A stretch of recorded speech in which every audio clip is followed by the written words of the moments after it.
রোজকার ব্যস্ততা ভরা জীবনে যিনি আমার প্রচুর কাজ করে আমার দৈনন্দিন জীবনে সাহায্য করেন, আজ ছিল তাঁর বাড়িতেই আমাদের নিমন্ত্রণ। আমার বিয়ের পর থেকেই এই মাসি আমাদের বাড়িতে প্রত্যেক দিনই আসে, আর এই প্রথম আমরা সবাই মিলে সপরিবারে আসলাম তারই বাড়িতে। মাসির একমাত্র নাতির জন্মদিন বলে কথা, সোহানের 5 বছরের জন্মদিন। আমাদের সবার সেখানে নিমন্ত্রণ ছিল, আর এতবার করে মাসি বলেছে আমরা না গিয়ে থাকি কেমন করে। বেশি দূর না, শ্যাওড়াফুলি থেকে একটা মাত্র স্টেশন, দিয়ারাতেই মাসির বাড়ি। রোদ ঝড় জল বর্ষা দিয়ারা থেকেই মাসি আসেন আমাদের বাড়িতে। আর দেখো, এটা হলো মাসির বাড়ি। কত সুন্দর করে নাতির জন্মদিন উপলক্ষে সাজানো হয়েছে। আর মাসির সাথে আলাপ করাই চলো, এসো। এইটা মাসির ঘর, আর এই যে দাঁড়িয়ে আছে মাসি। কত সুন্দর শাড়ি পরে একদম সুন্দর পরিপাটি করে সেজেছে আজকে, নাতির জন্মদিন বলে কথা। আর এদিকে কারা কারা এসেছিল দেখো। মা এখানে বসে রয়েছে, আর এই যে মায়ের সঙ্গে দাঁড়িয়ে মাসি গল্প করছে, বলছে ফুচকা খাও, এই খাও, সেই খাও। এই হচ্ছে মাসির বৌমা। আর ওই যে আমার পতিদেব এখানে বসে, পাশে আরেক পাশের বাড়ির কাকিমা, ওনারাও শেওড়াফুলিতেই থাকেন। আমাদের সঙ্গে তারাও এসেছিলেন। আর এই দেখো, যার জন্মদিন তাকে এবার দেখাই। এই হলো সোহান, আর ওরই আজকে 5 বছরের শুভ জন্মদিন। অনেক অনেক আশীর্বাদ রইল তোমাকে, অনেক বড় হও। আর আরেকজনকে দেখো, চেনে না জানে না তাতে ওর কোনো অসুবিধা নেই, চারিদিকময় নিজের আনন্দে ঘুরে বেড়াচ্ছে। তারপর ভাবলাম একটু সবটা তোমাদেরকে দেখাই। এই হলো বাড়ির সামনে বেলুন দিয়ে বিশালাকার একটা গেট। আর খাওয়ার ব্যবস্থাটা দেখেছো কত সুন্দর করে করেছে। সত্যি এতটা আন্তরিক ওরাই হতে পারে। আদর আপ্যায়নে কোনো ত্রুটি ছিল না। আর এখানে ছিল মকটেল কাউন্টার, অনেক রকম স্বাদের মকটেল ওনারা বানিয়ে দিচ্ছিলেন। যেটা চাইছিলাম সেটাই বানিয়ে দিচ্ছিলেন হাসি মুখে।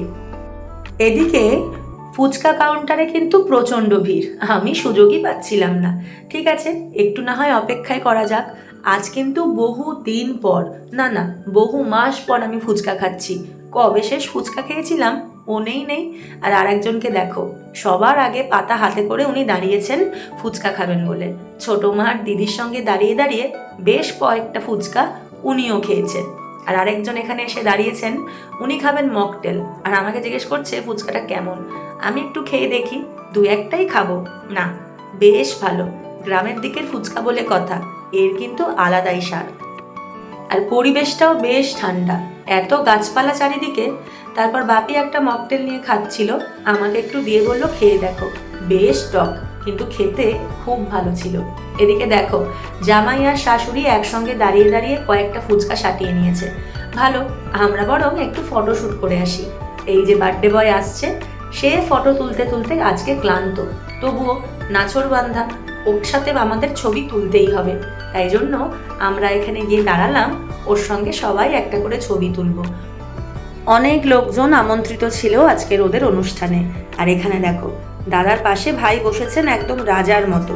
দুজনে আবার হাত ধরাধরি করে অনেক ছবিও তুলেছেন। এই ছোট ছোট জিনিসগুলো দেখতেই তো সব থেকে বেশি ভালো লাগে। খুবই সুন্দর লাগছিল দুজনকে একসাথে। তারপর মাসিকে বললাম তুমি ওদের মাঝখানে গিয়ে বসে দুজনের সঙ্গে ছবি তোলো। ব্যাস, তাকে আর পাইকে, 2 নাতিকে সঙ্গে নিয়ে দারুণ সুন্দর করে হেসে হেসে ছবি তুলে নিল।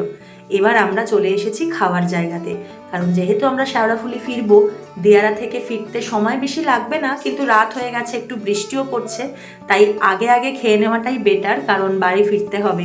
এই যে ওর জন্মদিনের মেনু কার্ড, স্যালাড, ডেভিল, কাসুন্দি, নানপুরি, নবরত্ন, রাইস, চিকেন, চাটনি, পাঁপড়, মিষ্টি, আরও কত কি, একের পর এক বাহারি মেনু। কিন্তু এত তাড়াতাড়ি খেতে বসেছিলাম বটে, এ তো আমার কাছে সন্ধে, তখন বাজে রাত্রি 9টা। এক ফোঁটাও খিদে পাইনি, কিন্তু কিছু করার নেই, যেটুকু পারবো সেটুকুই খেতে হবে।